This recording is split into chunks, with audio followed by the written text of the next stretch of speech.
neighbours. Everybody needs good neighbours with a little understanding. You can find the perfect blend. Neighbours should be there for one another.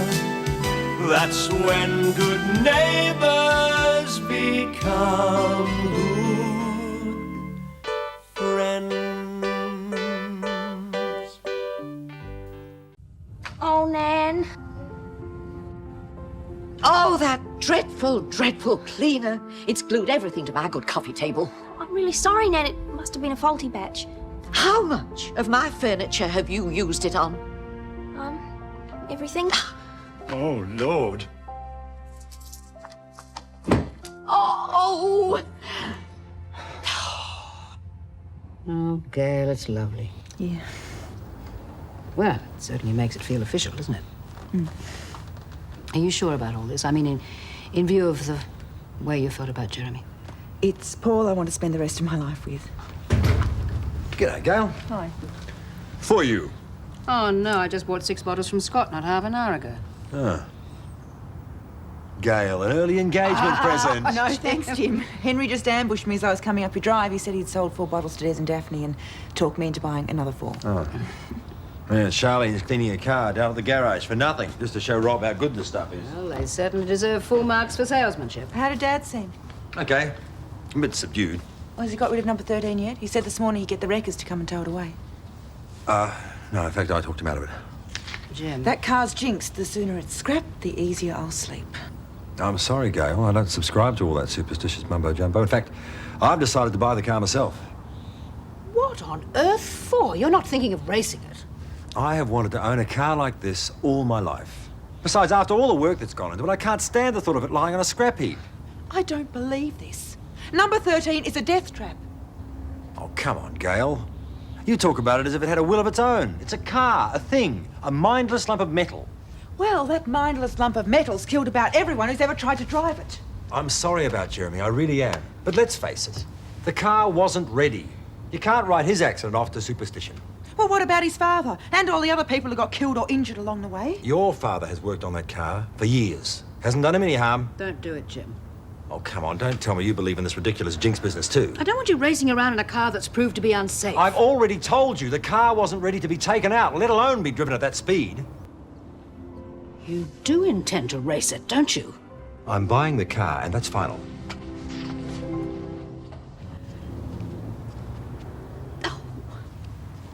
Oh, my beautiful furniture. Ruined. Oh. Oh, for goodness sake, Jane, take that wretched stuff out of here. Hang on, Nan. Look, I'm sure you just got a faulty bottle.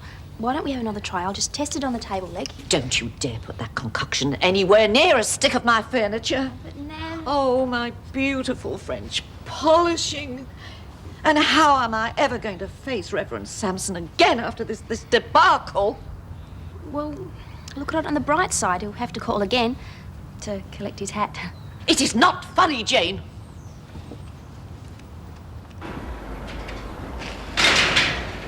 Hey, Mr. Lewis, I've finished. Come and have a look.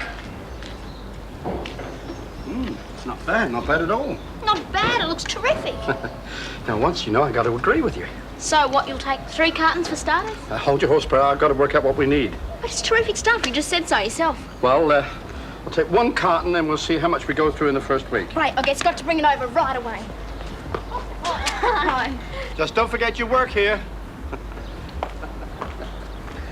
That kid could sell rice to a Chinaman. Well, I gotta admit, it does the job.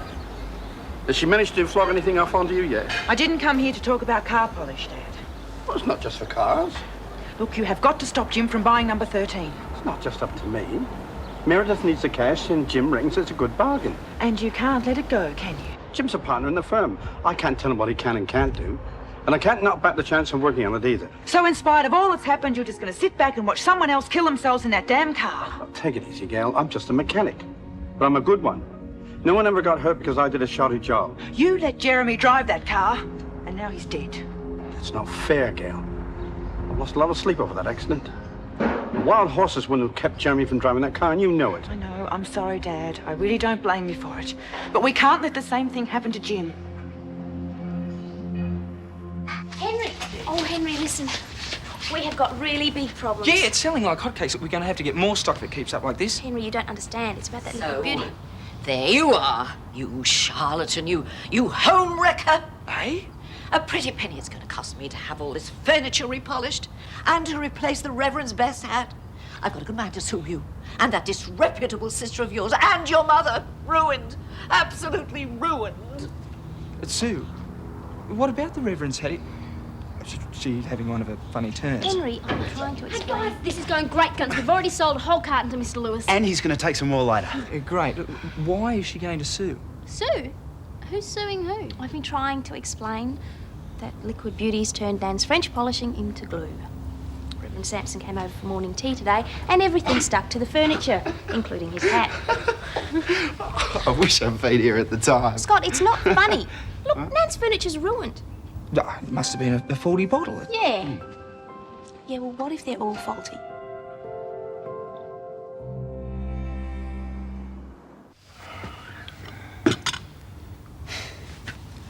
It's a real mess, isn't it? It would have to happen to her. Yeah, of all people. She is entitled to be upset. It was pretty embarrassing in front of Reverend Sampson. Yes, of course it was. What do we do now? The thing is, not to panic. Oh, come on, Charlene. I bet you she's already told half of Ramsay Street what's happened. She has not. She's too embarrassed about Reverend Sampson. Look, I used it on that car at the garage. It worked like a charm. Mrs. Mangle got a bad bottle, that's all. I don't know. I think we should get all the bottles back and test them. And maybe Jane's right. Are you off your rocker, Henry? I mean, what do we say? Oh, excuse me, madam, that polish I just sold you was a potential disaster. We need it back for testing. We'd be finished before we even got properly started. Charlene's right. We couldn't handle it if the word got around, could we? It'll be a lot worse if we find out Liquid Beauty turns everything to toffee. I told you, it worked perfectly on that car I did. Come on, let's deliver that carton to Mr. Lewis. You can see for yourself how good it is. I still don't like it. We'll work something out about your Nan. In the meantime, we can't let one bad bottle stop us. We're all in this up to our necks, including you. So let's go, Scott. Chances are Charlene's right. But it wouldn't do any harm to test the rest of the stuff that's in the shed. Yeah, let's do it now. Yeah. Yeah, how about that? Terrific, Gran. You need sunglasses to look at them. Certainly better than anything else I used. Jim, come and have a look at this. Oh, good as new. Oh, Lucy, could you hunt up Scott's swimming trophies? We might as well do those while we're at it. Do I have to?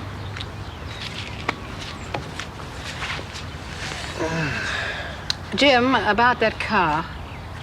Helen, I told you, I've made up my mind. But don't you think it's a bit tactless to buy it so soon after Jeremy's accident? Why? Well, it could be hard on Gail.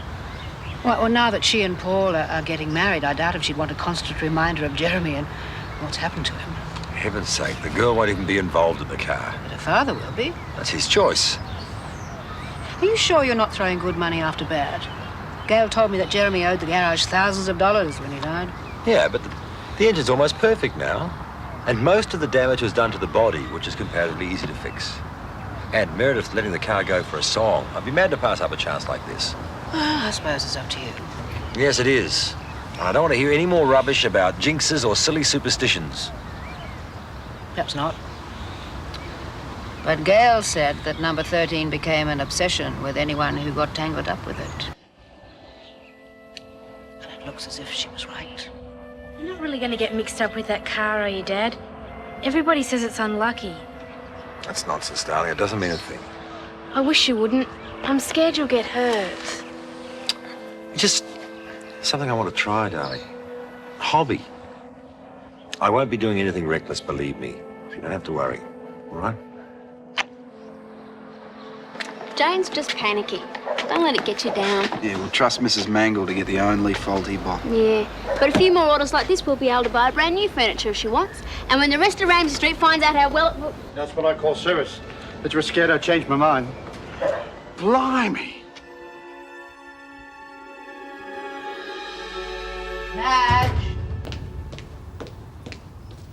Matt? Oh, Helen, come on in. What on earth are you doing? Oh, looking for my diamond. But we've already been through the place with a fine-tooth comb. Oh, yes, about 6 times. It's got to be here somewhere. Well, there's no point in looking in the same places over and over again. Well, it might convince Harold how badly I feel about it all. He's taking a very dim view of the whole thing. Oh, well, if only we knew exactly when the diamond fell out. Yes, well, that's the trouble. I mean, it could have been in the waterhole, in the street, anywhere. I don't know how much it cost, Helen, but I'm sure it's a lot of money down the drain. You have checked the drain? Oh, yes, a very unsavoury little job that was, too. Besides, I always take my rings off when I do the dishes. How about the shower? When I have a shower, I take everything off. Oh, I suppose you've already done this. Oh, Charlene has. I don't know how many times. You haven't seen her, by the way, have you? Or Henry. I haven't seen hide nor hair of either of them for hours. And Charlene was supposed to come shopping with me. She's hardly got a rag to her back since the caravan burnt down. Yes, I suppose she's been too busy racing around trying to sell that new wonder polish. What wonder polish? Helen, would you tell me what that girl's up to now? Thank heavens Mrs. Mangle got called into work. Yeah, let's hope Paul keeps her there for the rest of the day at least. I feel really bad about her furniture though. It's going to cost us heaps to get it repolished. Oh, the good beauty marketing will have to pay for that, won't they? Seeing as they sold us this rotten stuff. I suppose so. Did Jane get through the marketing office? Not yet. She's going to keep trying. Well, someone's got to be there. Maybe they just ducked out for a few minutes. Yeah, maybe. Boy, Mr. Lewis sure got stuck into me, didn't he? Well, I had to go around there and teach him to pick on someone his own size. That'd really put the lid on things. Should have seen the car. It's had it. The owner's coming back for it in a couple of days. Lucky old Lewis didn't sack you on the spot, Joe. Doesn't mean he won't. So what are we going to do? None of the stuff's any good. We know that now. We've got to get back all the bottles we sold and fast before the whole of Ramsay Street turns into a disaster area. Well, hang on. We've got to hear what Liquid Beauty Marketing have to say first. We'd better hear soon. Time's running out. Did you get onto them? No. Well, maybe we should check the number. It could have been out of order or something like that. I did, and it's fine. They're just not answering. But you heard Mrs. Black. She said they'd be open all day. Yeah, and if they're out, wouldn't they have an answering machine or something like that? Well, we can't just sit here. Heaven knows who could be using the stuff right now. Yeah, or what they could be using it on. You're the one who kept telling us not to panic. Yeah, well, I just made an important decision. And what's that? We panic. Now. It's very good, Madge. You can use it on just about everything. Oh, cleans and polishers, eh? Marvellously. I'm going to give the furniture a good going over with it this afternoon. I've never seen it in the supermarket. Oh, no, you wouldn't. It's one of those wholesale lines. Ah. I don't know how the kids got onto it. You know, it's funny that Charlene didn't tell me that she had a second job. Oh, I don't think it's so much another job as a sort of business venture. Business venture, Charlene? Well, Scott and Henry and Jane are in it too. I gather they club together to buy the stuff and then they're going to sell it in their own time for a profit. At least I think that's how it works. Well, I don't see how Charlene can club in. She hasn't got a penny to bless herself with. Oh. Well, perhaps she used some of the money Paul gave her. What money? I really don't know the facts, Madge. I've probably got it all wrong. Oh, no, I shouldn't think so. It sounds exactly the kind of harebrained lunatic thing that girl would get up to.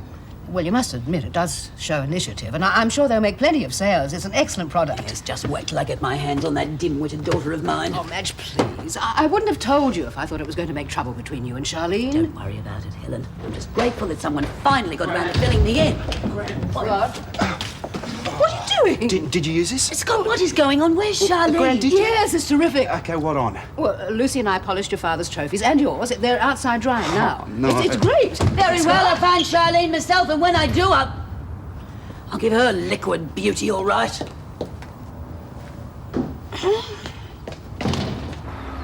I don't believe it.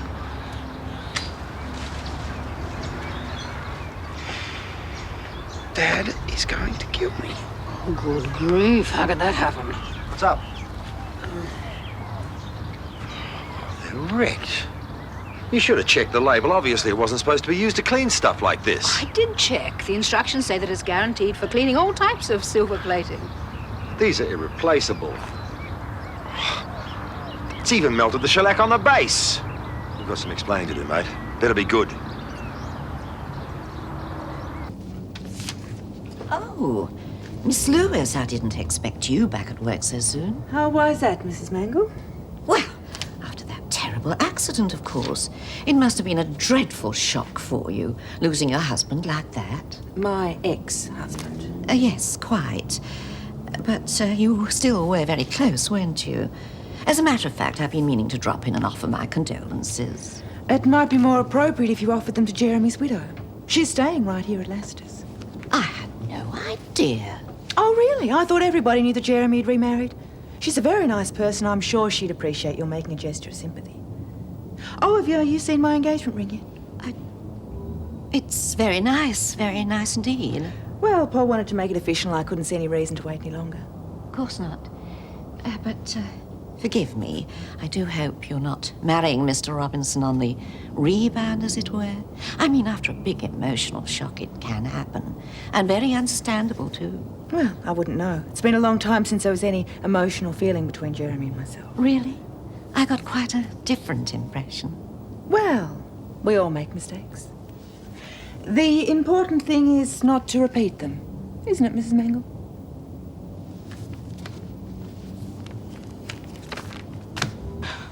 Mrs. Black and that company of hers are going to have to pay up. Liquid Beauty's a rip-off. It's all very well saying they'll have to pay up, Charlene. We've got to talk to them first. And we will, and they won't be backing out of it either. We've got plenty of proof what their rotten product does, and witnesses. People on Ramsay Street will back us up. They know we wouldn't go around flogging junk like that. I wouldn't count on Mrs. Mangle. She's already talking about suing. And you can bet your bottom dollar Rob Lewis isn't going to foot the damages for that bloke's car. I wouldn't expect him to. Anyway, the owner's insurance should cover that, wouldn't it?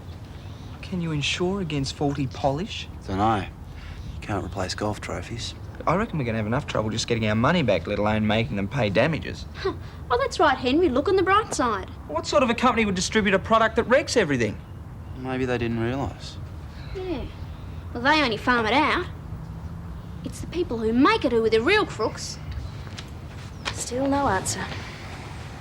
Well, it is Saturday, I guess. But you heard Mrs. Black. She said there'd be someone there all day. I think the only thing we can do is go to the office and find out what's happening. Good idea. We're not going to get anywhere just sitting around feeling sorry for ourselves. Okay, well, let's just take it nice and quietly, all right? Your mum's on the warpath. She found out about the money Paul gave you and what you did with it. Uh-oh. If she's used Liquid Beauty at our place, we might as well start running. She probably wants to murder us. Just like Mr. Lewis. And my father. And there's my grandmother. Well, they'll just have to join the queue. It's hopeless. I'm never going to get the damn stuff off. Here you are, Gran. Oh, thanks, darling. Nail polish remover? Come on, Helen. Well, I've tried everything else. It's okay, Dad. We'll do your toenails after this. It's not funny, Lucy. Sorry. Heaven knows what they put in that stuff. Well, I'm going to find out. It's a disgrace that they let stuff like that on the market. And the kids should have had enough brains to test it before they started selling it to everyone. Yes, I suppose they should have. But they're young, you can't blame them for being a bit naive. A bit naive. It was downright stupid. They jumped into some get-rich scheme without even thinking about it. They probably didn't suspect that seemingly responsible adults would be involved in such a disgusting swindle. Nevertheless, if they had discussed it with us first, they could have gone into the whole thing with their eyes open. Well, there's no way to learn like the hard way. I just wish Scott would show some common sense for once. He's terribly upset about your trophies. His are ruined too, you know. I don't think that's done much good. Well, I didn't expect it would. Well, at least I tried. You won't be able to do the gardening anymore. You'll stick to the spade. I told you, Lucy, it's not funny. Oh, knock again, Henry. If they don't answer this time, we're going to have to try and force this door. We can't do that. Well, we've got to do something. I just reckon we're wasting our time. Time's about the one thing we've got left. What do you lot want? Why are you cleaning all the time? Why isn't Mrs. Black here? Oh, no, not another lot. What do you mean? Well, they've been coming and going all day. Who? Well, people like you lot. And I can only tell you what I've told them. The people you want to see have shot through. Look, I'm here trying to clean the place up. But they can't have. Well, take a look. You kids brought into the company too, eh? Yeah. $500 worth. Struth, that much? Well, there's nothing I can do about it. You've got to face it, kids. You've been taken for a ride. Sorry. I don't believe this. Well, you better. That's the way it is. It's not only our money that we've lost. What about the damages? We're up to our necks in debt. So what do we do now? I don't know. But I do know we're in really big trouble. Neighbours, everybody needs good neighbours with a little understanding. You can find the perfect blend. Neighbours should be there for one another. That's when good neighbours become good friends. And we have to pay to get Mr. Robinson's trophies replated. Hey, what did the police Can they say? help us? I doubt it. They've already had about 10 other complaints. This is just getting worse by the minute. At least we're not the only idiots in Erinsborough. Well, apparently Liquid Beauty Marketing got a hold of a huge batch of faulty polish that had been dumped by the manufacturers. Terrific. Mrs. Black and her friends must have had new labels printed up. Flogged it to suckers like us. Have you worked out how much this is going to cost? No, don't speak about that. If our olds get wind of this, we're cactus. Well, let's worry about that later. The first thing we've got to do is get back the bottles of dud polish we've sold. Yeah, before we all become bankrupt teenagers. Well, we're not far from it now. I reckon we've done about $2,000 worth of damage already. Double terrific. You sure? Well, if it's not $2,000's worth, it's near enough. Well, that's only $500 each. I know it'll take a while, but we'll get the money together somehow. No, it's all right. No, I got us into this. It's up to me to get us out of it. Yeah, I suppose so. Well, I mean, I only put in 10%. Didn't you, Scott? Henry. And poor old Jane here. She was forced to do it under duress. She can hardly be blamed. I know. Oh, Charlene, don't worry. I'll help you pay for the damages. Oh, Lenny. I was only kidding. We'll all help you, won't we, Scott? I was going to anyway. Look, it'll be okay. So he got ripped off. It could happen to anyone. At least you had the guts to get in there and go for it. Oh, thanks, guys. I'm lucky to have friends like you. True. Your mum will understand. I'll help you explain it to her if you like. Okay. Right then. Let's start getting this stuff back. We'd better hurry. We'll just drop in and see your mum first, okay? Right. Yeah. But I don't think we should say anything about the damage that's already been done, okay? Yeah. Things are bad enough as it is without Mum going on and on. Just go easy on that, all right? We'll be up for a new one if you knock the stuffing out of it. I know just how that feels, having the stuffing knocked out of you. Come on, don't let it get you down. Oh, how can I help it? It'll be ages before we can afford to move in together now. Yeah, I know. But let's just look on the bright side. If we can handle this mess by ourselves, maybe our parents will admit we're capable of our own decisions after all. And they'll have no comeback when we say we're going to move in together. Mm-hmm. I'm feeling better already. Okay, prenatal exercise number 2. Now, let every muscle go limp. Relax. Then raise your hand. If it feels loose and heavy, you're relaxed. Des, raise your hand. I said relax, not fall asleep. Okay, Daph. Hi, Henry. How's everything? Fine. Why? You haven't used any of that new polish yet, then? No, not yet. I was going to test it out this afternoon. Des and I are turning the spare room into a nursery. Oh, great, great. Yeah, I've been trying to get him onto it for ages. Ah, you finally talked him into it, eh? Oh, it must be great to be married to such an active guy. Some husbands just lie around all weekend. But not our Des. When it comes to getting the job done, he's a regular dynamo. I heard that. He was supposed to be trying out one of my prenatal exercises. Hey, that's real macho, Des. Oh, there's nothing wrong with that. I was just kidding. I was just showing it. What are you doing here anyway? I came to get that bottle of Liquid Beauty back. Sure. Why? What's wrong? Well, it's a little faulty. I think they would have checked that out in quality control. What quality control? I was afraid you'd say that. Charlene! Probably heard I'm on the warpath and she's gone to ground. Sensible girl. Oh, Helen, how can you call her sensible after what she's done? Well, she wasn't to know she was being conned. Don't make excuses for her, Helen. She's been stupid and irresponsible. Well, I'm sure she's feeling thoroughly miserable about it. Oh, yes, you're probably right. And you can tell Jimmy has my word she'll pay to have those trophies fixed. You can tell him I'm keeping out of his way until he's human again. I've been looking for you, young lady. I know what you're going to say. I'm sorry about what happened, but Sorry is not good enough, Charlene. You had no right to use that money to buy into that company. It was for clothes, nothing else. I thought we'd get it back in the first week. Yeah, and she would have too if we hadn't been ripped off. Well, I really think you shouldn't have done anything until you talked it over with us. Gran, they were pressuring us for a quick decision. And we really needed the extra income. Why, for heaven's sake? You're earning a wage and Scott's got his allowance. And you're going to need every penny of it too.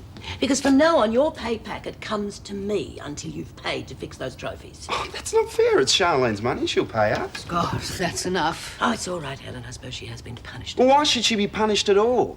We're only trying to earn some extra money in our spare time. If you ask me, Charlene's the injured party here. Nobody's asking you.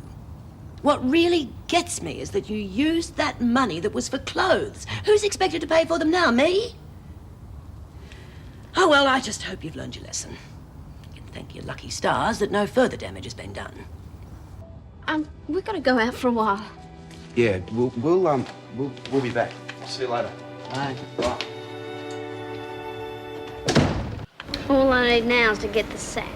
I should give you the sack before you put me out of business. But if you do that, I won't be able to pay for the damage to the car. It wouldn't have happened if you hadn't insisted on a free demo. Oh, so it's all my fault now, is it? No, we didn't mean that, did we, Scott? No, of course not. No, just explaining what a stupid mistake I made. Yeah, very stupid mistake. That's all. But, only kids. Sometimes, Mr. Lewis, we need people like you to set us straight. Keep us out of harm's way. Well, at least you're big enough to admit when you're wrong. I shall let you tell the owner when he turns up. I'm game. Have you, got a quote to have it resprayed yet? Yeah, and luckily for you, you know, my insurance will cover most of it. So you pay me $200 for the excess and we'll call it quits, eh? Oh, that's terrific! Our parents don't know about this. We didn't tell them. Oh. I better keep the trap shut, eh? Oh, thanks, Mr. Lewis. You won't regret this, I promise. Oh, by the way, did you get the ring? Oh, Shorty, what do you think? Oh, looks serious enough. Well, something I would have chosen myself. Helen and Jim think you did, so that's the official story, all right? Righto. And when they ask us where we'll be living, what do we tell them? Well, if you've got no objections, I'd like to stay on here. What? And have Mrs. Mangle tell the whole world we're sleeping in separate rooms? Oh, yeah. Hadn't thought of that. Well, have you got any ideas? I'd rather like to stay in the Ramsay Street house. Your dad is not going to be too easy to live with once he finds out this is a bit of a scam. He wouldn't be there. If you'll help me, I'll make him an offer he can't refuse. He gets your place at the hotel dirt cheap if he'll agree to move out. He's going to like living in Lassiter's, isn't he? Bit of a switch, though. I mean, you're the one that's getting married and your dad's moving out of home. Yes or no? Oh, look, I like the idea, Gail, but I can just see problems while living so close to my family. Yeah, well, from what I've heard, your father will be far too busy with number 13 to spare much time for us. Gran will talk him out of buying it.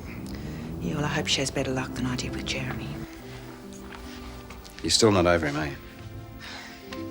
I'm getting there.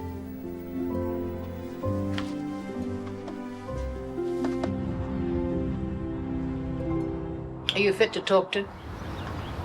Getting there. I have news that will help you. Madge said that Charlene's going to pay for all that to be fixed. I'll believe that when I see it. Maybe I'm not fit to talk to you. I suppose no use asking you about the dinner party for Paul and Gail. Probably not. Why? What's the problem? Well, it's only supposed to be for family. Now, Scott will want Charlene to come. Well, I'd prefer it if she didn't. There's always trouble when those two get together. Well, at least we can keep an eye on them if they're here. Yeah. All right. But if you're going to invite Charlene, we'll have to invite Harold. And Madge, too, I suppose. But Harold is my business partner, and Rob's. Oh, yes, well, Paul would want Madge to come. They're very close lately since she's been working at the waterhole. Oh, then there's Henry. Well, if we're talking about people that work with Paul, you have to invite Jane. And Des and Daphne. Des handles all of Paul's accounts.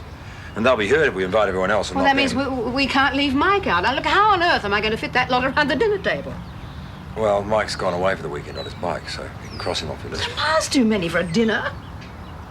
Well, why don't we have a barbecue lunch instead? Then we can invite everyone. Whatever happened to our family celebration? Shall I give Paul a call? See what he says? Oh, I wouldn't worry. He'll be happy whatever we do. Oh, I'm glad he's so easy to deal with.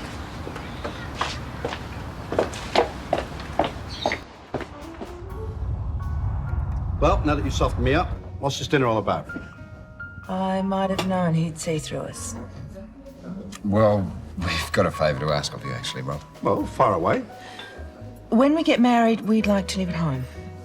That's not a favour, that's an act of kindness. You don't want your old dad to be all by himself. Well, that's not exactly what Gail meant. You see, we'd like to take over the home and move you in here. For the same money you're paying in rent, and that includes breakfast and a cut rate on meals. Well, toss some free beer at the waterhole and you're on. Huh. He's a trier, isn't he? Got to be in it to win it. It's a deal, mate. Okay. Well, I'm off to the waterhole to get my first free beer to celebrate.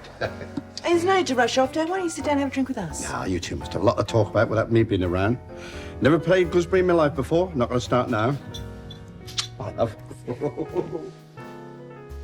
Well, if we can fool him, we're in love. We can fool anyone, can't we? I hope so. I'm glad it's only a small engagement lunch we're having tomorrow.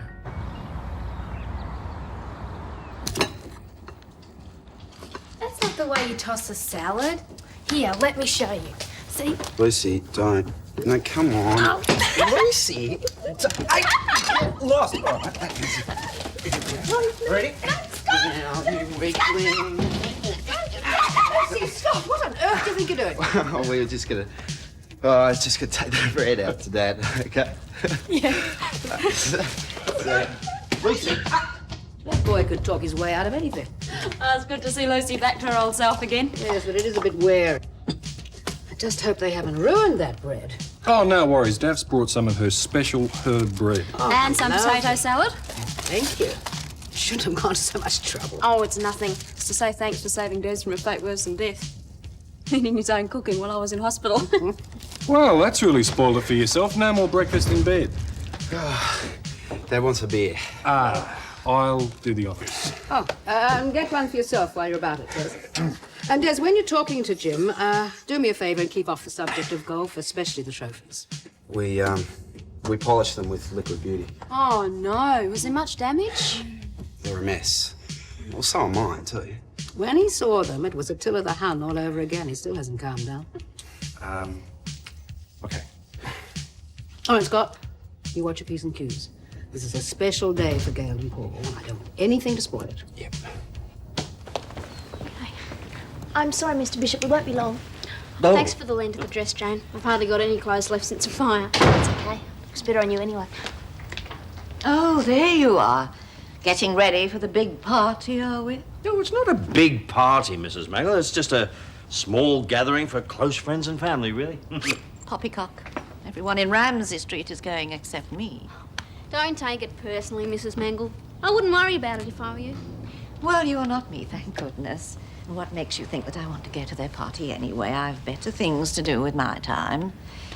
Reverend Sampson introduced me to one of the new parishioners today, a Mr. Graham. He does French polishing, and he's coming round later to give me a quilt.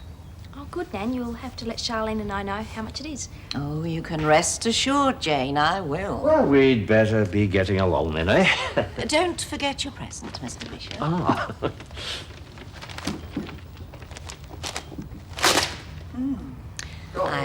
I see that you forgot to remind Mr. Bishop about the furniture, Jane. I'll have to get Madge to rewrap it for me now. Never mind. I'm sure the Robinsons won't care. Oh, do give my love to everyone, won't you? And that's a lovely dress you're wearing, Charlene. I bought one just like it for Jane. Come on, girls.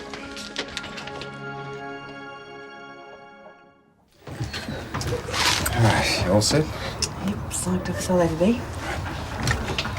All Oh, thanks. Yeah. No thanks, Lucy, not for me. Mr. Lewis. Oh, yeah. No, thanks. I thought it was only going to be small. So did I, and I wonder they changed it to a barbecue. Oh, here they are, the guests of honour. So what's all the racket? Don't these people know it's Sunday? Oh, wait until they really get going. Can I see the ring? Lucy. No, it's all right. Holy Yeah, so you can't wait to show it off. It must have cost you an arm and a leg, mate. Yeah, it's nice being spoiled.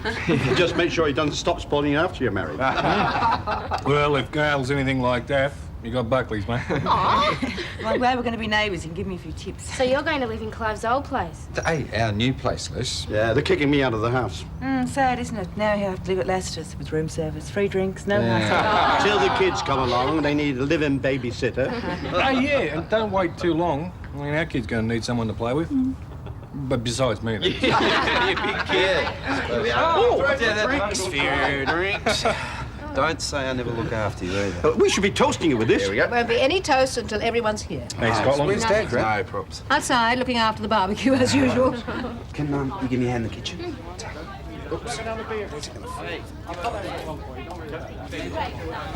Good couple, don't they? Not as good as us.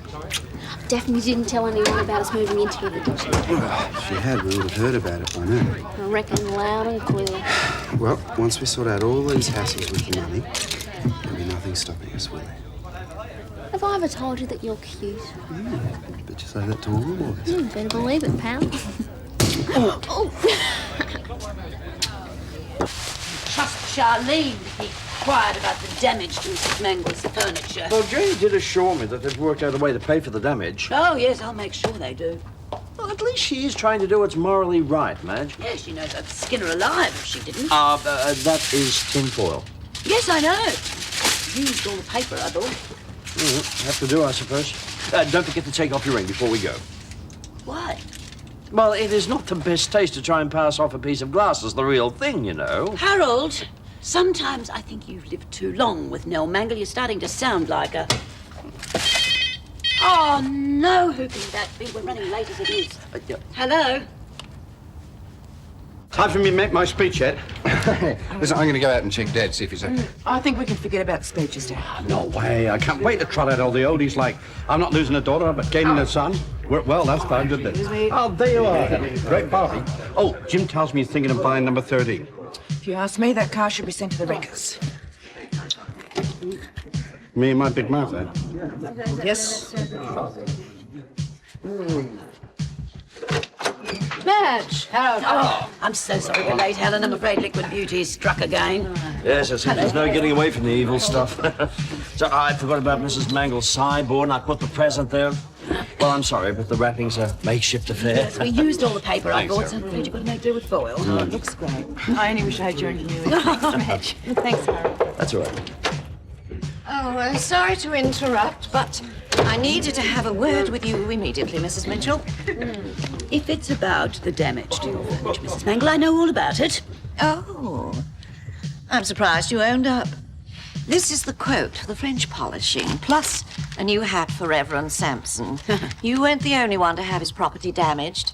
And I'm holding you personally responsible, Mrs. Mitchell, for making sure that your daughter pays every cent.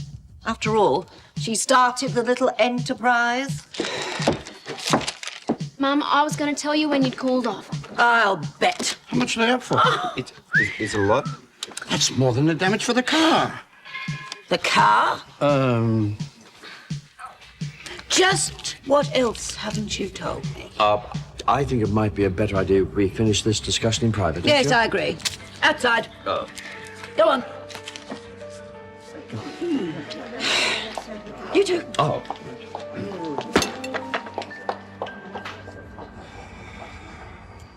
The whole thing's a complete disaster. First, there's Mrs. Mangle's furniture, then the car, and Mrs. Victor from the fruit shop's been on the phone complaining bitterly. Yeah, she tried to wash her kitchen walls with it. Now she's demanding a whole paint job. Why didn't you tell me all this? But you haven't been exactly easy to talk to lately. Whose fault's that? Oh, come on, Jim. They're trying to do the right thing. And they're just as much victims as the people who bought the wretched stuff. I'm not disputing that. What upsets me is the deceitful way they've gone about this business from start to finish. I don't think Charlene will ever learn.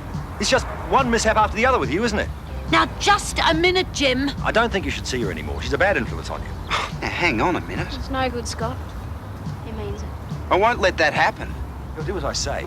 Not this time, Dad. I was as much to blame as Charlene. You know, I was breaking my neck to make that money because it was the only way we could get what we wanted. We are going to live together. And no one is going to stop us.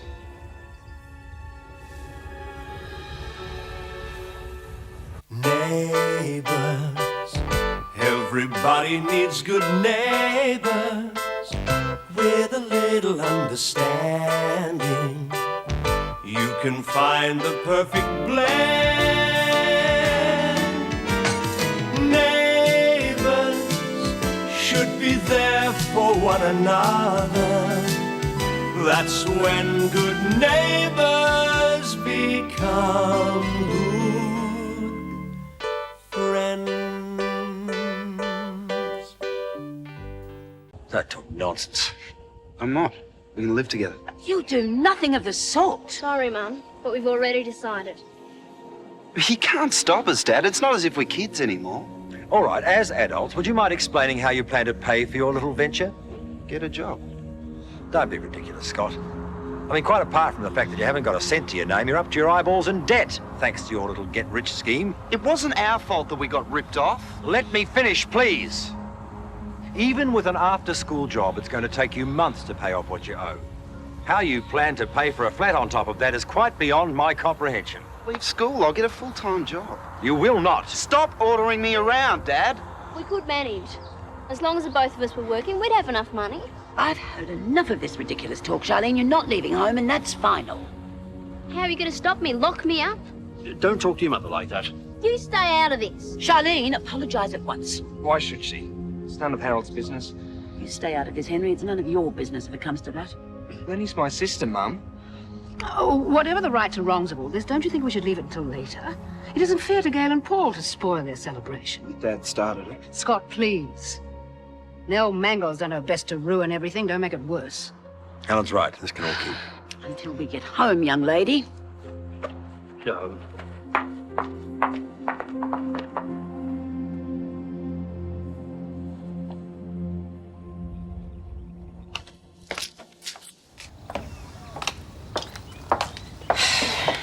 Anyone for a cup of tea? No, thank you. Well, come on, you've dragged us all away from the party so you can give me a nice long lecture. You might as well get it over and done with. Charlene, don't talk like that. What about the way you talk to me, like I'm nothing but a baby? After the sulky way you've been behaving, I'd say that is exactly what you are. I could have throttled you at that party, and Scott too, for that matter. No, it certainly was inconsiderate of him to make that announcement at such an inappropriate time. Oh, not that any time would be appropriate. Scott's timing is lousy, I admit that. But now you know, we're going to live together, end of story. Oh, no, it definitely is not. You're not capable of looking after yourself. What makes you think you'd be capable of looking after Scott as well? You're always putting me down. I managed at the caravan okay. That was before you got into debt and before the caravan burned down. Just look at you. You're in Jane's clothes because you can't afford to buy any of your own. Go easy on her, Mum. She couldn't help the fire. It's not our fault we got conned over that cleaning stuff. Besides, we're paying everyone back, so where's the problem? The problem is I will not have her living with Scott. Why not? It's no big deal these days. Ah, more's the pity. Now, you call it what you want, but what you'd be doing is living in sin, and that would be a shameful thing to do. We'll just have to disagree on that, Harold, because I'm not changing my mind. Then I am ashamed to be your mother. Well, I hope you're proud of yourself, young lady.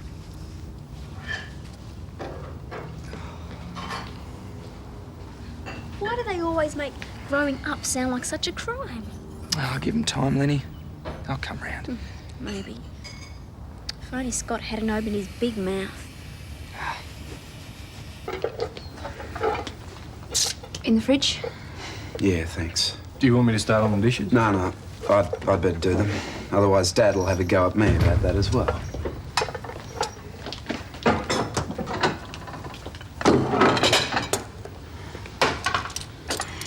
Does Jim need a hand out there?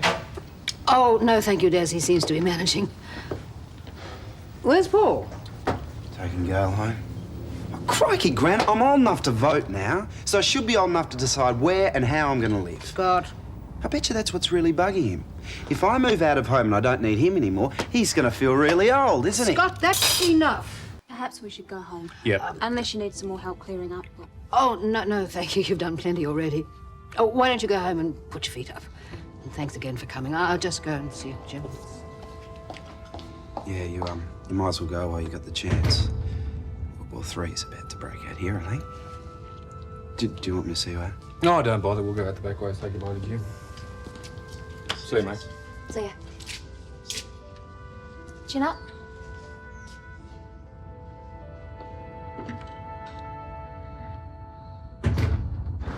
Oh, well, we're off now. Thanks for the great barbie, mate. Ah, right. I'm sorry about the kerfuffle before. I could murder young Scott sometimes. I didn't think you'd approve of the idea. Don't be too hard on him, Jim. He's very fond of Charlene. Wait a minute. You mean you knew about this?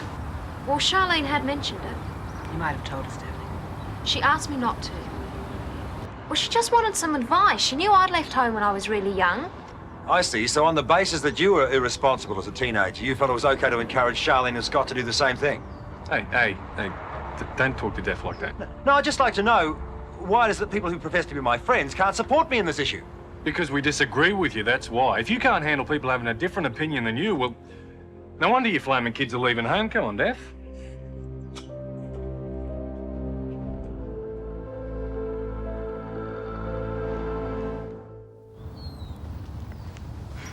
Thanks, Des. Oh, are you sure you're all right?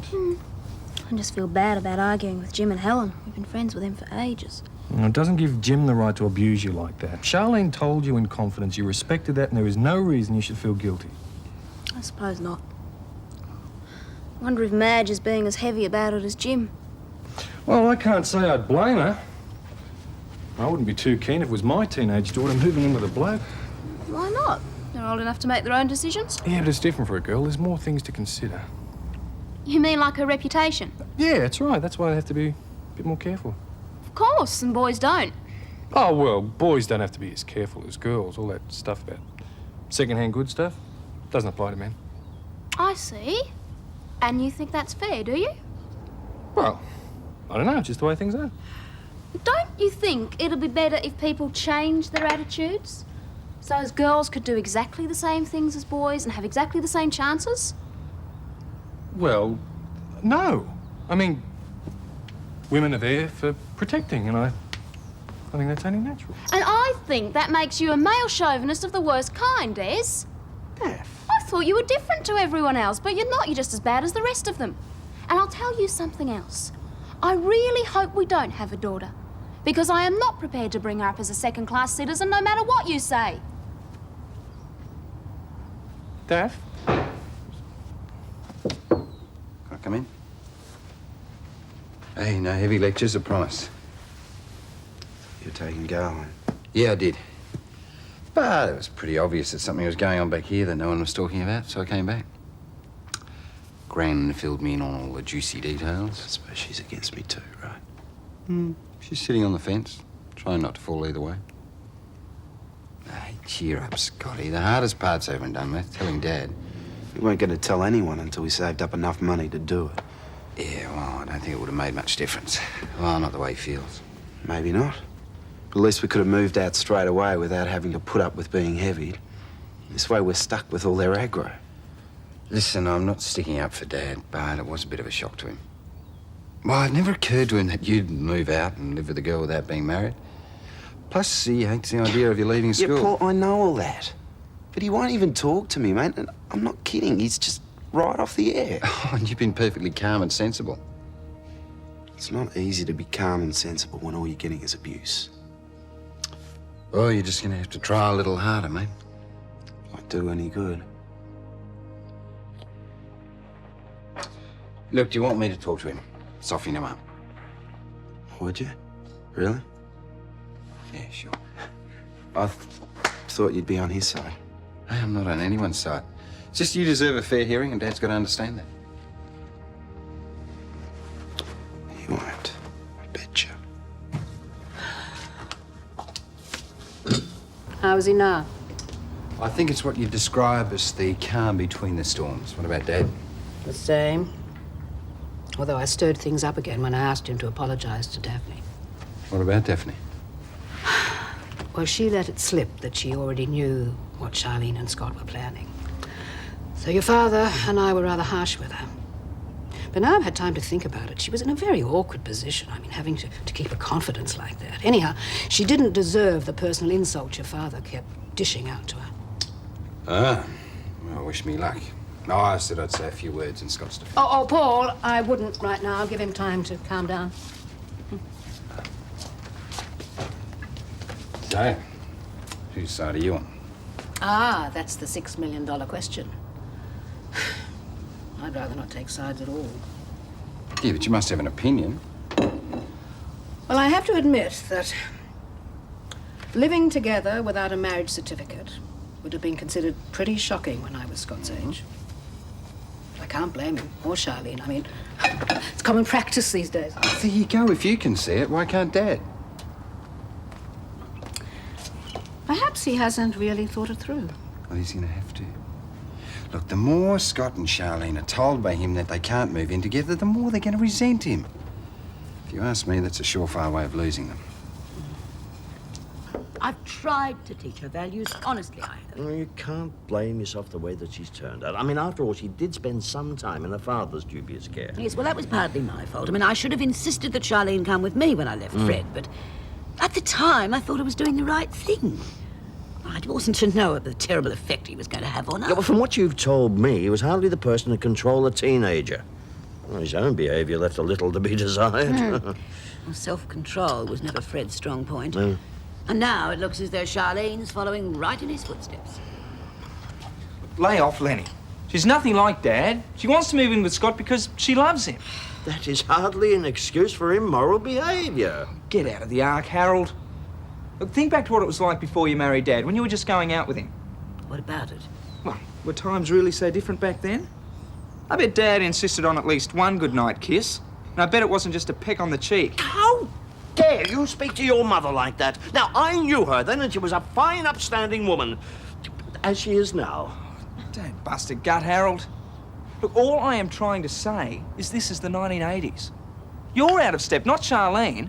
Because what she wants to do is normal these days. Well, I would rather be out of step and have a clear conscience than be in step and have a troubled one. And your mother feels the same way.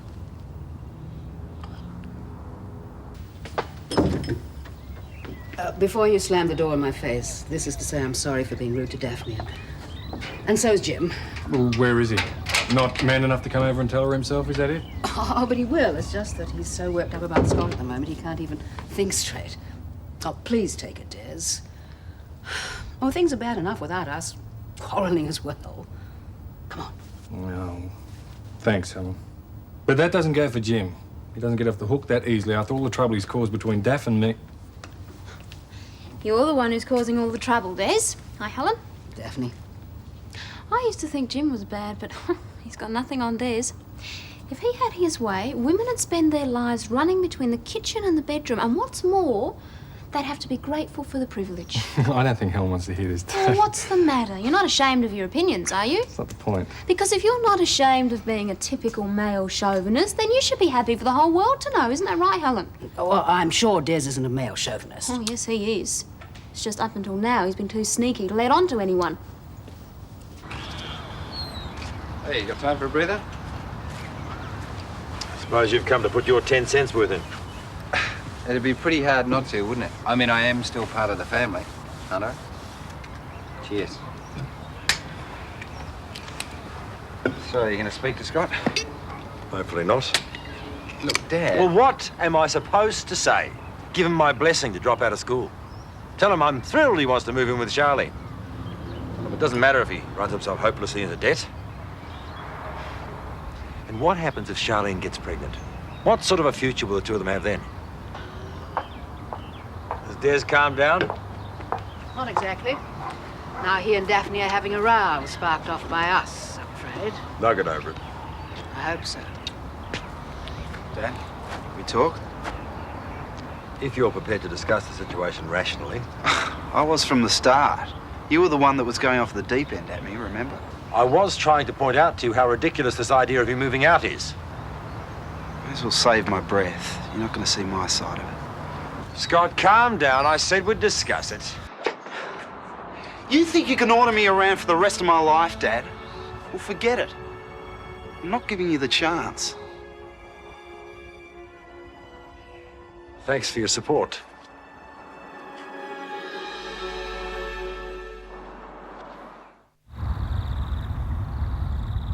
Oh, I think that was delicious. Overcooked? Here, let me. Don't worry about it. I wonder what Mike's got up to. Should have called to say what time he'd be home. Ever since he's had that bike, he just thinks he can come and go as he pleases. Come on, Daff, that's not fair. He did say he wouldn't be in for dinner. Yes. Are you sure you're going to go back to work tomorrow? I don't want you doing overtime. I'm bored at home, Des. No, I'll be fine, really. And Mike should be there to help, I think. Are you going to stay angry with me? I'm not angry with you. I'm angry with your attitudes. Well, they sort of come in the same parcel. I know. That's what worries me. Oh, come on, Daff, let's not fight. Not over something that's basically Jim's problem. Well, it'll be our problem soon. What happens if we do have a girl? I don't want you acting like some 19th century father. I won't, I swear it. I will buy her a train set for her first birthday, a football for a second, and I will never, ever, ever, ever buy her anything pink, no matter how much I'm tempted. And if it matters that much to you, we'll christen her Keith or Bruce or anything as long as you don't stay mad at me. Okay, but on one condition. There's always a catch. All I want is for you to come to prenatal classes with me tomorrow afternoon. I wouldn't miss it for the world. All that heavy breathing. Charlene, please don't play with your food. If you're not hungry, just leave it. Henry! Oh, waste not, want not. You should eat something, then you'll be wrecked by lunchtime. Because she's still got a job. I doubt if Rob will let her near another car after the mess she made of the last one. Might as well have put a paint stripper all over it. Mum, you're a genius. What'd I say? We may be able to recoup our losses on Liquid Beauty yet. How? But we know it lifts stucco and furniture polish. And it strips wallpaper. Maybe we could market it as a paint stripper or even a drain cleaner or something like that. Oh, that's a great idea. We could at least get out of debt. We'd make a fortune. Oh, for goodness sake, Charlene. Once, just once, would you use your head? Now, even if you did manage to recover the cost of your stock, you still wouldn't have anything to pay for the damages to the car. It'd help, though. Not much. You're only going to be on half wages until the damages are paid for, and Scott's not earning anything All at all. right, Mum, you've already said all that. And I'm going to go on saying it until the realities of your situation sink in. Meaning you reckon we can't make a go of living together? Financially, there is no way, quite apart from the moral aspect of the situation. Well, we'll just have to see about that, won't we? Oh, really? I don't know why I bother. Ray, don't let it get to you. You and Scott want to be together, you'll find a way. I reckon Mum's probably right. What hope have we got? Oh, is Lucy out of the shower yet? Are you kidding? I reckon she'll be in there for another 6 months at least. Oh, I wish you'd hurry. Your father's waiting. He's in a bad enough mood as it is. Yeah, well, I was hoping he'd have settled down a bit by now. That's wishful thinking. So I'd tread very carefully if I were you. Scott, the paper, please. Well, sorry. Anything interesting? Sorry, what'd you say? Never mind.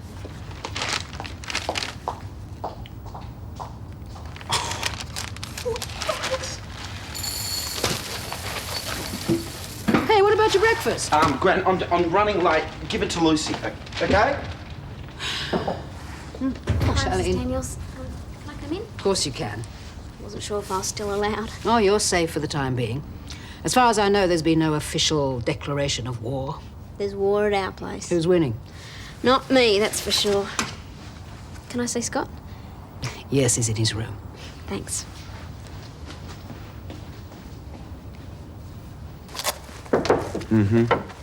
Hi, only me. I was just about to come over to your place. It's a good thing you didn't. Mum probably would have shot you on sight.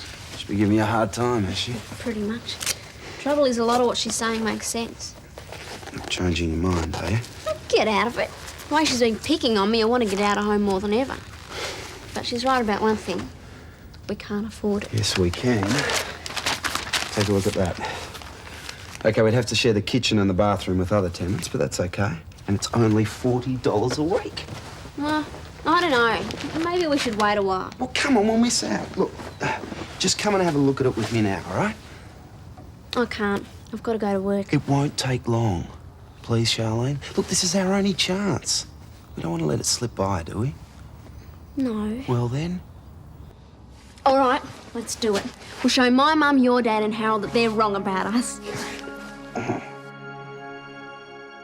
Neighbours, everybody needs good neighbours with a little understanding. You can find the perfect blend. Neighbours should be there for one another. That's when good neighbours become good friends.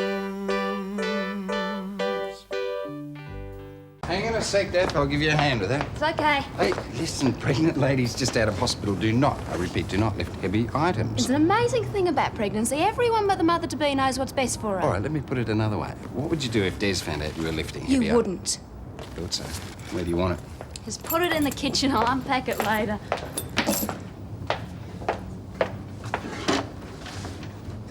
And you can cut that out too. Paul, I'm having a baby, not a physical breakdown. You will if you keep that up. You know, I don't know how you women cope with this baby business without us men around. You've been talking to Des, haven't you? Never mind. Poor Gail. I'll have to have a talk to her before her time comes. Yeah, well, starting a family isn't really number one on our list of priorities. She's a lovely girl, Paul. You must be really happy. Yeah, well, it is good, isn't it? Good? It's terrific. I'm sorry I didn't have much of a chance to talk to her at the barbecue. I was going to ask her how she managed it. Managed what? Getting you to propose. We'd just about given up on you. Didn't realise I was creating so much interest. Well, you're part of Ramsay Street, aren't you? That makes you public property, especially if we like you. Yeah, well, I'm all for being liked. Which reminds me, you don't realise how sorry Dad was yesterday when you left. Well, you're the last person he wanted to upset. No worries. I do feel sorry for Scott and Charlene, though. Yeah. Those two love each other, really love each other, and everyone's treating them like kids. Oh, well, they're hardly fully fledged adults. Scott's 18, Paul. How old were you when you first fell in love? 7.5. But I knew it wouldn't last. Paul. Well, she was 8 and all the other kids were laughing at me for going out with an older woman. I give up. Thank you for helping. Now get out of here and let me get on with it. No, I came for one of Madge's pies. I'm sorry, you're out of luck. But she said she was cooking some more. Calm down. She's dropping them in later. How many do you want? I'll save you some. 1. No, I better make it 2. And I better have 1 for lunch, too. And they say pregnant women can eat. Such a pity, really. The other room would have been perfect for 2 youngsters like yourselves. What other? The one in the paper. Oh, so this isn't it, the $40 a week one? No, lovey, that went at 7:30 this morning. You'll have to get up bright and early to get bargains like that. You don't mean this one's dearer? 55, lovey, but it's worth it. Will we have our own bathroom? Well, not exactly. You'll only have to share with rooms 7 and 8, but that won't be a worry because they do night shift. All right. Well, what about cooking and stuff like that? Well, you saw the kitchen downstairs. That's for the whole building. But I advise you to get your own fridge. Well, couldn't we use the one in the kitchen? Of course you could, lovey. It's just that things have a bad habit of disappearing down there. There's the phone. Take your time, and I'll be downstairs if you need me. Thanks. Look, I know it's not like home, but it might clean up all right. Daphne! Hang on! Oh, thanks. Here, let me take one of those. I'll do nothing of the kind. If Des thought I was letting you lift heavy weights, he'd come down on me like a ton of bricks. Madge, I'm not helpless. Why does everyone keep carrying on about it? Oh, Daphne, I'm sorry. Having been through it myself, I should realise how irritating it is to be mollycoddled. Des does plenty of that. What do I owe you? $36. Oh, I'm going to have to get to the bank later. Have you got change? Oh, I should be. Oh, no. You've left your handbag at home, right? I can usually feel it on my arm, but with the baskets and everything, I'll have to go home and then I'm going to be late for work. Can't you ring Henry or Charlene? No, well, Henry went out early this morning and I'm afraid Charlene and I are not on the best of terms after what happened yesterday. I suppose you heard about all of that. In fact, when Jim found out I knew what Scott and Charlene had in mind, things got a bit hairy. I thought Des was going to throw a But punch just at one a minute. stage. If you knew before Jim, then you knew before all of us. Well, yes. Well, thanks for letting us know. Oh, come on, Madge. They trusted me with a secret. I was in a very awkward spot. Really? Well, one of these days, Daphne, you'll be the mother of a teenager. And then you'll know what awkward really is. Well, I reckon we could do it. All we need to put some curtains and stuff like that. It stinks. Yeah, well, that's only because it's dusty. Look, I could give it a really good clean-up and chuck some paint in the walls. Oh, come up looking ace. What about the floors? What about it? I know bare boards are in, but they're not exactly bare. Look, it's growing fur in the corner. So we'll get some new lino from a second-hand place. Come on, be positive. I am. I'm positive I hate it. We won't get anything cheaper. It's our only chance to be together. Well, looks like we better take it then. It is only a start, and I promise I will make it up to you one day, honest. Well, now, what's it going to be? We'll take it, thanks, Mrs. Moore. Thought you might. No checks if you don't mind, strictly cash. That'll be okay. That means we don't have to worry about receipts, because that way we'll keep the price down and everybody happy, eh? What? Oh, right, yeah. The bond will be 4 weeks' rent plus 2 in advance. That makes $330. Something wrong? We don't want to buy the place, just rent it. We haven't got that much money with us. More to the point, have you got that much money? Of course we have. Well, you better go and get it, lovey, because first come, first served.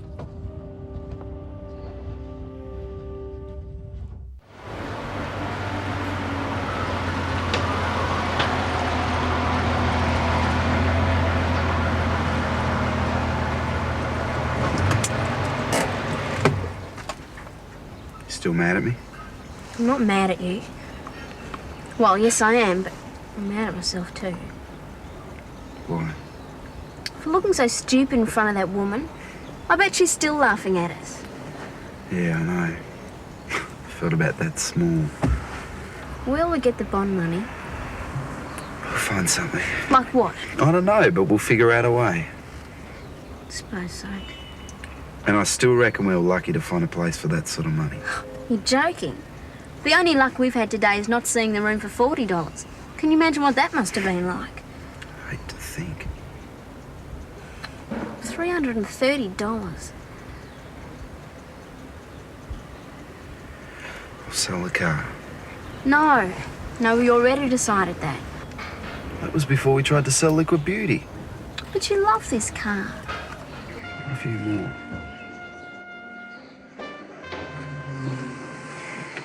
Do you, Charlene? I know it sounds corny, but if there was no you, there'd be no point to anything.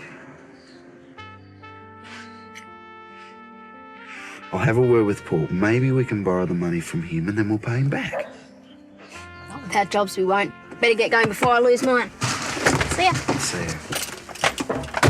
Hey. What? That wasn't corny. It was nice. Oh, for heaven's sake! Hello? Oh, well, I don't know. She left at the usual time. Rob, shouldn't you be telling Charlene this? Ah. Oh, she has she? Well, you can yell at her.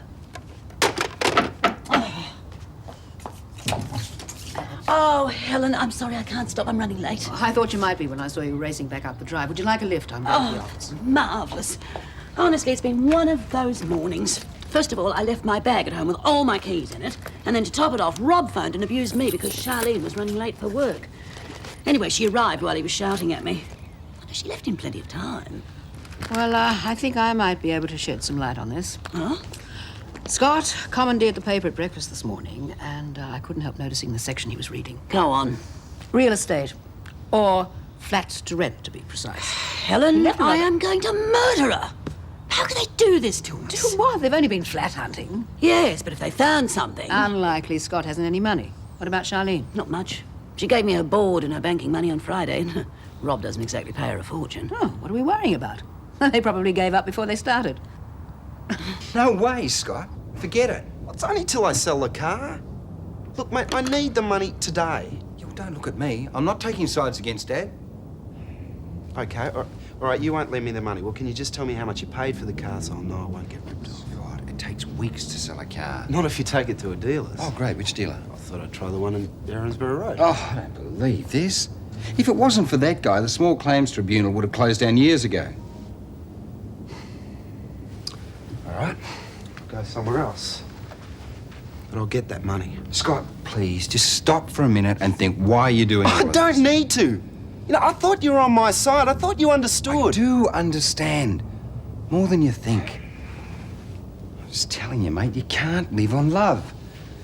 I mean, you and Charlene wouldn't heck it a week in that slum. Who said it was a slum? Everything in Elliott Park Road is a slum. Hang on, where are you going? I am selling that car, and I'm going to rent that room, and I'm moving in with Charlene. And nothing I say is going to change We your mind. love each other. That's all that counts. Seems like my little brother isn't so little anymore. Look, I tell you what, sell the car, but at least do it privately. That way you get a better price for it. In the meantime, I'll lend you the money. And 2 coffees. Hi, Daph. Won't be long. Hi. Hi. No one saw you come in here, did they? Pardon? You're a dangerous person to know. Yeah, well, I'm sorry Dad went off at you yesterday. I'm in Madge's bad books as well for not telling her what you and Charlene were planning. I'm sorry, Daph. No, don't worry about it. I've got broad shoulders. Well, they shouldn't take it out on you. Look, I know it must seem as if everyone's on your back, but honestly, it's only because they love you. And what about how we feel? I know. But they've been through it, mate. And this love business is hard work. I mean, really hard. Finding that out. In fact, I was just wondering if I could ask you a big favour. Scott, I'm not taking sides. I'm in enough trouble with Jim and Madge already. Yeah, that's fair enough, fair enough. Come on, what is it? Well, I'm selling the car, and I was just wondering if I could put an ad in the coffee shop. The dad will just hit the roof. Ah, what the heck. Come on, give me the ad. Now that's what I call the perfect start to a day. Good morning, Paul. You know, first the air conditioning breaks down, then Mrs. Mangle manages to scare the repairman off by telling him how to do his job. Oh, and then the guests from the bank convention decide that the boardroom's too stuffy. And if that's not enough, Ron's in a panic because Madge was late. So he's got to organise the water hole when he should be on duty in the cocktail bar. Hope you weren't too hard on Madge. No, I didn't say anything. I realise she's got her hands full worrying about Charlene at the moment. Yes, well, Madge wasn't the only one late to work. It seems that Scott and Charlene did a spot of flat hunting. At least that's what we think they were doing. Yeah, they were. Well, Scott came to see me when he dropped Charlene off at the garage.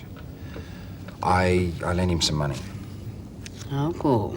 Well, he was going to sell the car, Gran. I didn't want him to get ripped off by taking the first offer. Did he say if they found somewhere? Yeah, place in Elliott Park Road. Oh. I know. I tried to talk him out of it. Your father is not going to be pleased. Well, I'd rather he didn't find out I had anything to do with it. I'm not being underhand. I just don't want him to get hurt. All right. He'll need all his strength to listen to my suggestion anyway. Oh, what's that? Let Scott and Charlene move in together to our house. Well, they're so determined. We love them. Why drive them away? I think you're a smart lady, but wish you luck with Dad. And Madge, for that matter.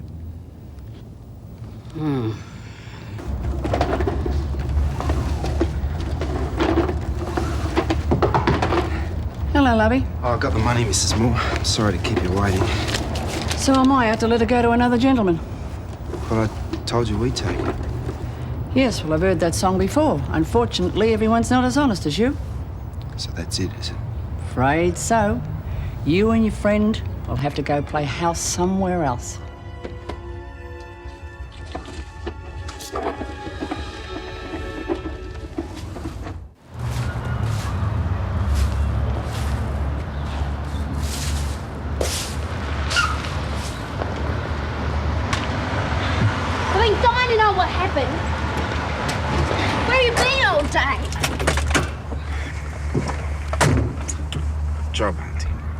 biggest waste of time.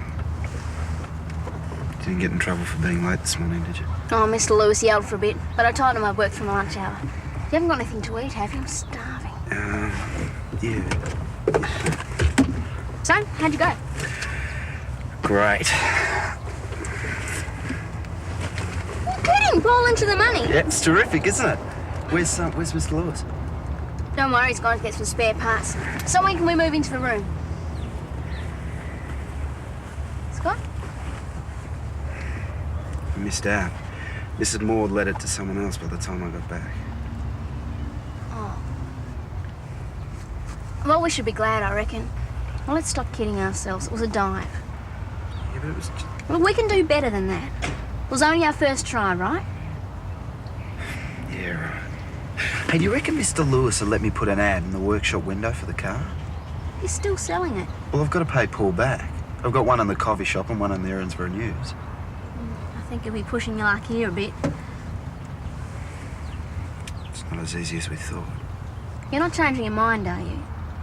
No way. Better not. See ya. See ya.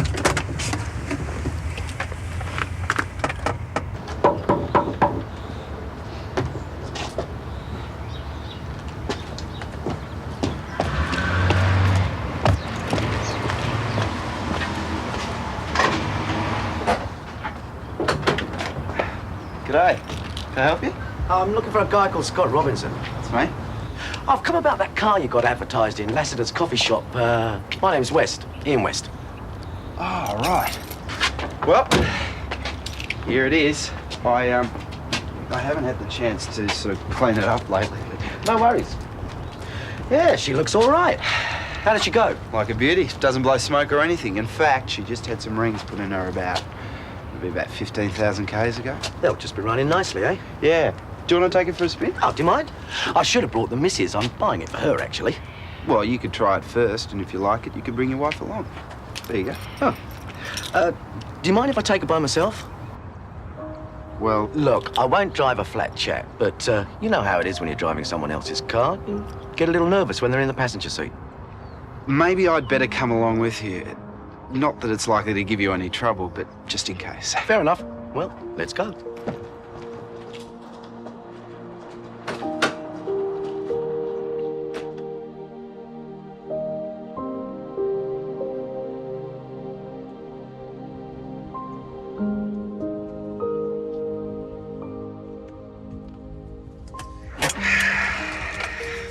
What do you think?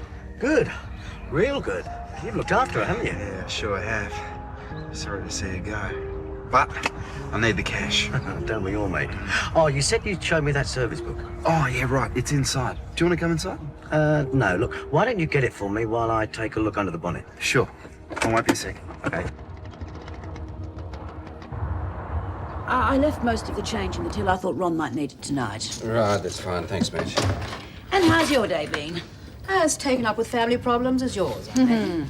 Oh, Charlene's going to cop an earful when she gets home tonight. She is not moving in with Scott, and that's flat. I don't care if I have to chain her up in her room. It's a bit drastic, isn't it, Madge? Oh, Paul, it's for her own good. And if your father's got any sense, he'll adopt exactly the same tactics with Scott if necessary. Madge, obviously we'll be talking to Scott as well, so rather than go into this thing willy-nilly, why don't we get together and plan something? What have you got in mind, Helen? Well, we could discuss that this evening. Oh, all right. At my place.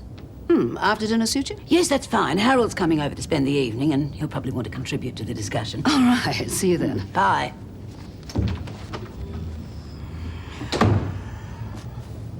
Are you sure this meeting's such a good idea, Graham? I must admit I wasn't counting on Harold. What about Dad? All right, so he wasn't very happy with my suggestion when I told him at lunchtime. From what you said, that is the understatement of the year. Oh, do you know what'll happen when you tell Madge and Harold? Fireworks, I know. What's the alternative? Let them move into a slum in Elliot Park Road? If we don't help those kids, we're going to lose them. And if Jim and Madge refuse to understand that, then I don't understand human nature anymore. Well, what are you doing here? I live here, remember? Really? I heard a rumour today that made me wonder about that. What rumour? Shouldn't you be making up time at the garage? You were very late this morning. What What is this? Have you had someone following me or something? What a good idea. I never thought about that. I was half an hour late. I made up for it in my lunch hour, all right? Charlene, don't use that tone with me. You leave home on time and you arrive at work late, very late. Why? What happened between here and there? Nothing. Don't lie to me, Charlene. You went flat hunting with Scott, didn't you? So what if I did? There's someone at the door. Charlene! Oh, hi, Scott. Hi. Hey, what's wrong? No, Scott, you're not coming in, so would you please Just a leave? minute, Mum. What's up? Someone just stole the car. It's our last chance. Oh, no. Neighbours, everybody needs good neighbours with a little understanding. You can find the perfect blend. Neighbours should be there for one another. That's when good neighbours become good friends. I don't believe it. Scott, are you sure? Yeah, I'm sure. The guy saw the ad and he wanted a test drive. And I went around the block a few times and he seemed pretty keen on doing a deal. He wanted to have a look at the papers, you know, the service book and stuff like that. So I went back to the house and I got them and I came back down and he'd just gone and sold the car. Scott, you didn't leave the keys with that man. Yeah, well, I know it sounds pretty stupid, but he didn't seem like a con. No, they never do. So I thought he'd gone for another drive, so I waited for him. And that was about an hour ago. Have you phoned the police? Yeah, I had to go down to fill in a few reports. They said this type of thing happens all the time. Why does it have to happen to us, Charlene? Hey, it's not the end of the world. Anyone could have fallen for a rotten trick like that. Yes, and the police might still find the car. It's not just the car. I left my jacket in the back seat with the money in it. Not the $330. Where did you two get that sort of money? Doesn't matter, we haven't got it now. This is just great. First those crooks sell us that stupid liquid beauty, and now this. All of a sudden the world's full of rip-off merchants and we're the bunnies. Well, there's one thing for sure. They're gonna have to find some other kind of bunny now, aren't they? We've got nothing left for them to take. Oh, I'm sorry, Scott. Well, at least we still got each other. I hate to say this, but at least one good thing's come out of all this. And what's that? You're going to have to delay leaving home and living together, aren't you? I don't know how people can stoop so low as to steal like that. And the blatant way they go about it. I just wish I could remember someone who fits the description, Scott, but it could be any one of dozens of men who came into the shop today. Yeah, well, I'd never seen him before, so he probably wasn't from around here. Mum says that stealing doesn't bring the thief any luck, but $330 on the back seat must come as a real surprise. He will need more than luck if I ever catch up with him. I'll never trust anyone ever again. Come on, guys, I know it's tough on you both, especially after making all those plans, but you still got friends. And if there's anything we can do to help, just ask. Well, there is one thing. The real reason we both came over here tonight. Just ask. Well, we know you've got a spare room here and... Have a crisp. No, thanks. Anyway, we thought you might rent it to us for a while. Rent it? Yeah, the spare room. Well, just until we get enough money saved to find our own place. We love to. But the problem is we've just started getting the spare room ready for a nursery. Yeah, I'm papering the walls with little bunny rabbits and elves and things. Oh, we don't mind. Hey, we could help you. Yeah, and if I get a job and Charlene's working, we could pay for the room. Well, if that didn't work out, we'll move. Please, Daph. Des, please. Maybe if it was just for a little while. Des? No. I know we said we'd help. The room's out. Why? We wouldn't cause any trouble. There would be trouble, Scott. Trouble between us and your families. If we let you move in here, they think we were taking sides, and I don't want that. But we love each other. And they'd understand that after a while. Oh, I think they will. But I have to agree with Des. It's only going to be more trouble for everyone. Look, why don't the two of you go home, speak to your families, and if you can get them to agree to you staying here for a time, then... Sure, then we'll be able to help. I never agree, though. No way. All right, I'll go in on my own. And I'll tell her how you feel. Okay, bye.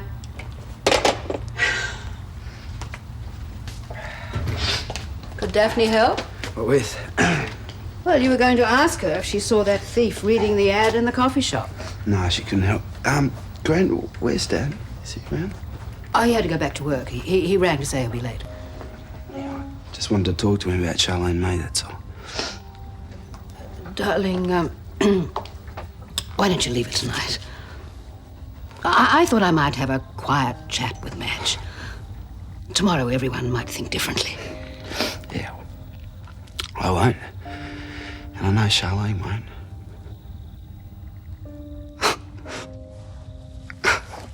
Nothing seems to go right anymore. Oh, I know. And I'm so sorry about your money and your car. Your father is too. Oh, then why can't he understand about Sherwin and me? Paul does. So do I. Yeah, I know. Thanks. Charlene, would you please stop playing with that trifle and eat it before Harold and the others get here? Harold? What's he coming here for? He is coming here because I happen to value his opinion, and I'm hoping he may be able to help me with our problem. Mum, if you don't mind me saying I so, do mind, Henry, so shut up. Now listen, I'm entitled to have my say as Charlene's brother and as man of the house. This meeting, Mum, is all wrong. Really? We're going to be talking about Scott and Charlene, and they're not even going to be here. Right, they're not going to be here, and neither are you. It's what they laughingly call democratic civil rights, Henry. They're going to decide how I live my life behind the back. Charlene's right, Mum. We're talking civil liberties here. Oh, no, we're not. We are talking about your mother having the most rotten run of bad luck and trying to do something about it. For starters, your father leaves me for another woman, and then you come out of jail and find you can't hold down a job. And then I get engaged to a really nice man, and I lose the diamond out of my engagement ring. As if that wasn't enough, your sister then decides she wants to live in sin with a next-door neighbour's son. Now, Henry, I suggest you do yourself a favour and get lost before I add murder to the list. Life wasn't meant to be easy, Mum. Should remember that. Answer the door, Henry. Hello, Henry. Oh, Harold, thank you for coming. I really do appreciate it. Anything I can do to help, you understand? Well, Helen and Jim will be here shortly. Oh. Henry and Charlene are going out. Oh, no, sure, I guess that's good. Yes, I think it's a much better idea. Just let the adults discussing. Oh, Charlene, I'm just off to see your mum. Oh, yeah, well, Scott and I weren't invited to the meeting. No, he's in the kitchen. Scott? Yeah, just come through. Hi, how's it going? Gran said she might be able to get your mum on side. Looks pretty hopeless to me, though. Well, don't give up yet. Now, Yep. sit down. I want to show you something. What would you say if I told you that in one of these hands could be the answer to all our problems? And poison. Like, you know, in Romeo and Juliet. No, I was eating trifle tonight. And what do you think? Come on, Charlene, I'm not in the mood for riddles. Well, it's not a riddle. I bit on something hard, thought I'd broken a tooth, and I took this out of my mouth. Oh, wow. That's your mum's diamond, isn't it? The one she lost. That's what it is. She made the trifle last week. We were finishing it off tonight. Wow. Oh, she would have been over the moon to get this one back. It's a wonder she let it out of her sight again. Oh, I haven't told her I found it yet. Why not? Because she's lost it. As far as she's concerned, it's gone. But it might be just what we need. With that little beauty, we can afford our own place, no worries.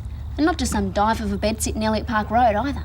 You can't be serious. You'd be stealing it, Charlotte. How could I be stealing it? I found it. It's fine as keepers, isn't it? Henry! G'day, Mrs. D. Hello, Henry. As I am not invited to this little meeting, I guess no one's interested in my opinion. Well, of course we are. I don't know, Henry. By all means, let's hear your opinion. Well, it isn't as if Scott and Charlene have just met, is it? They've known each other since they were little kids. She's had other boyfriends and he's had other girlfriends. They've had fights and broken up and gone back together again. So when they say they love each other, well, they should know if they mean it. Like, I love Lenny. I'd be the first one to object if she was getting involved with the wrong guy. But Scott isn't the wrong one. I reckon he's the right one. And they're not kids anymore, they're people with real feelings. I just hope you'll remember that. I think Henry should have stayed for this meeting. No, I do agree that he made an awful lot of sense. But as adults, we must not overlook the one overriding factor. 2 teenagers living in sin is totally unacceptable. I didn't say that, Harold. No, of course not, Helen. I'm saying it for the 3 of us and for Jim. No, if us adults cannot set the moral standard, what will happen to the fabric of society? I do think we're getting a bit off the track. As far as I'm concerned, we're discussing a boy and girl who love each other, not the fabric of society. Whichever way we look at it, Helen, we're talking about morals. Harold! Yes, Madge. I'll make some tea. Oh, Deep breath. Hold it. Hold it. And now those short puffs. You're doing really well. And again.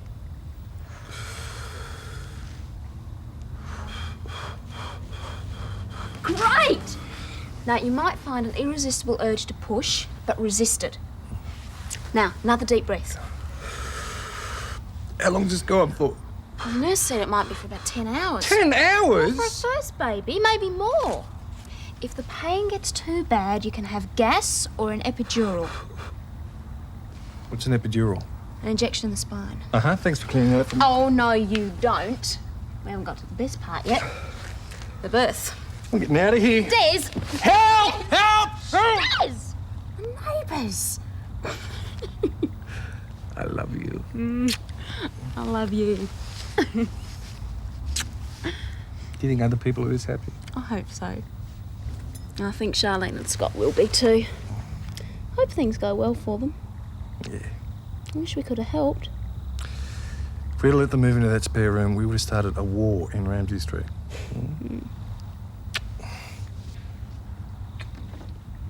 I don't believe you just said that, Helen. Well, they're going to live together, with or without our blessing. I must admit, I suggested to Jim that they live at our place, but he was adamant that he'd fight them every inch of the way. And I couldn't agree with him more. As for them living here with Madge... Well, you see, I thought Madge, as a mother, would see that it's better to compromise at a time like this rather than run the risk of losing them completely. I mean, if they lived here, we could keep an eye on them, help them with anything they need. Have you thought what the neighbours might say? I prefer to hear what Madge has to say without worrying about what the neighbours are going to... Madge agrees with me on this, now don't you, my dear? Well, I really wish Henry had stayed. You know, he did talk a lot of sense. Scott and Charlene have known each other since they were little. Many's the time I thought they'd end up together. And they possibly will, my dear, but not yet. Not until they know their own minds. That's entirely up to you, of course, but if you supply these children with a free love nest, well... I'm sorry, Helen. I have to consider Harold in all this, and I mean, after all, we are engaged, and if he's opposed, then... Violently opposed. Perhaps we should be firm.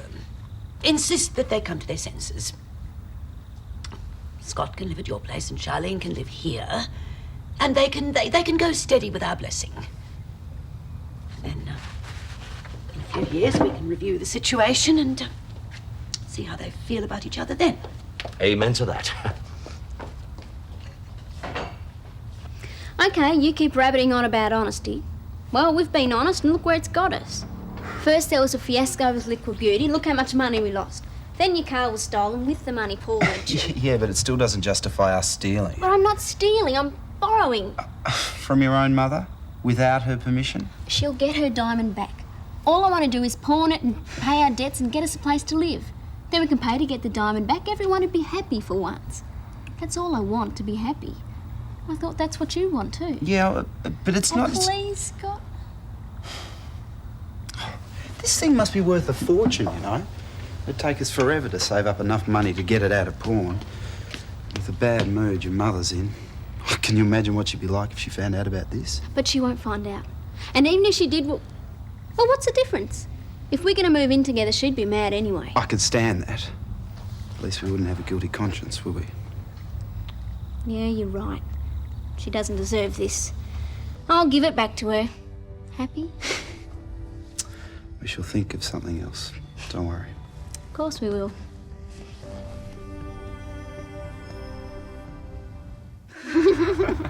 All right.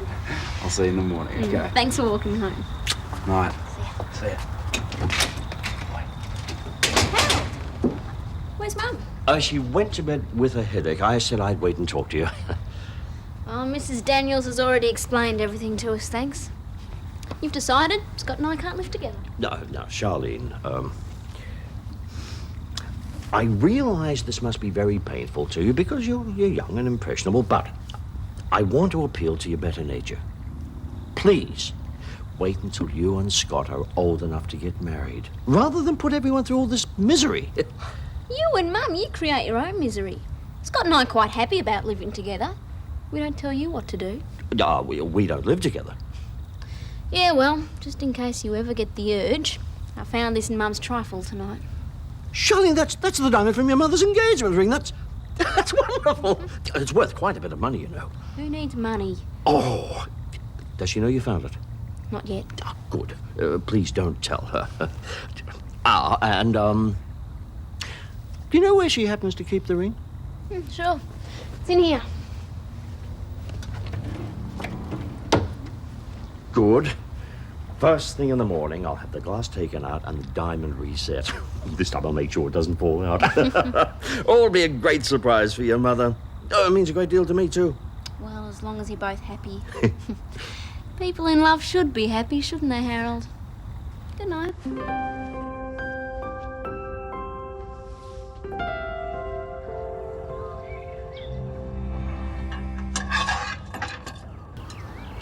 Morning, Mum. Where did you get to last night? The disco. Ah. And I had the most awful dream. Ow! Oh! You look like I feel. How'd the meeting go? Terrible. I hardly slept a wink.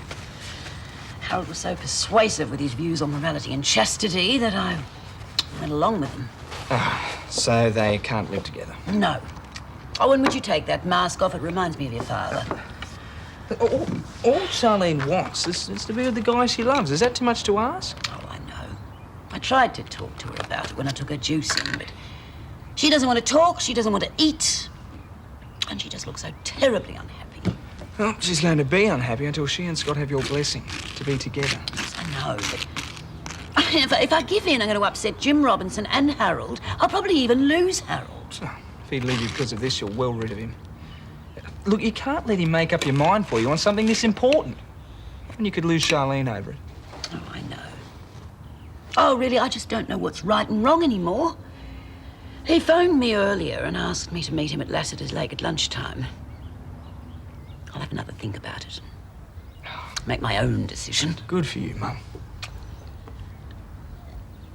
2 cottage cheese and bean sprout sandwiches. $3, thank you. Oh, could I trouble you for 2 slices of your carrot cake? Looks absolutely delicious. You must be hungry today, Harold. Oh, it isn't all for me. Oh, heaven forbid. I'm meeting Madge for lunch. I have a little surprise for her. Charlene found the diamond and the jeweler reset it for me this morning. Oh, Harold, it's wonderful. Madge will be so relieved. Yeah, well, I must admit, so am I. It's almost $3,000 worth there. $5, thank you. 5, good. There we are. Thank you. Enjoy your lunch. Oh, we will, Daphne. We most certainly will.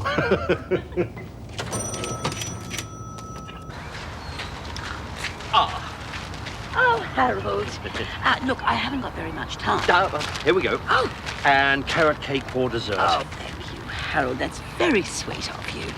Now, there's something we have to discuss. Whatever you like, but before you do... The ring, where did you get that? Charlene gave it to me last night. Ah. There. Oh, you really wouldn't pick it for glass, would you? No. Never in a million years. Madge. Harold, now, I won't beat around the bush. I've changed my mind about Scott and Charlene. In spite of what you and Jim Robinson say, they can live with me. In sin? Harold, I wish you wouldn't keep using that word. There is no other word for it, Madge. I am thunderstruck. I thought you were a better mother than that. Are you suggesting that I'm an unfit mother?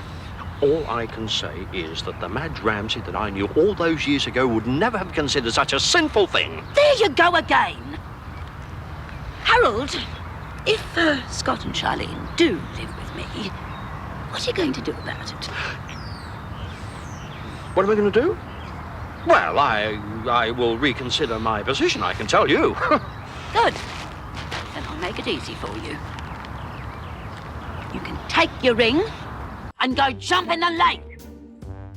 Madge! No! Madge, you don't understand it! Madge! Madge! Where is it? Madge! Madge, you don't... Will you get back, Madge? Where is it? Madge!